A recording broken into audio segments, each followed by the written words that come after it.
Okay, so my favorite macro that I want to do is this one that I use for work all the time, and it makes my life a lot easier because it takes all of these projects that are down here and it allows them to be totaled and a little easier to read. Now these are just generic project names and information, but it makes it a lot easier for you to read a budget. So it takes a table and converts it for me with this macro that I've recorded, formats all of my numbers and things like that. So I just click this.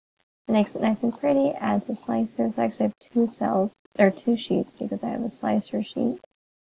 And then I also have the summary one, which I typically convert to a range.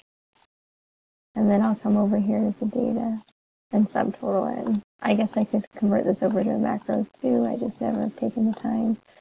But it creates a nice little summary, and it shows exactly where the jobs are sitting. And then the other one that I really enjoy is this iteration one that I've created. We do a lot of circular formulas. I always get yelled at with these blue arrows. So instead of having to come to options, formulas, and set my iterations, I just have created this macro as a button, and my arrows go away, and I can keep working without disrupting my workflow instead of having to come in here and say file, options, formulas. Now you can see my iterations are set. And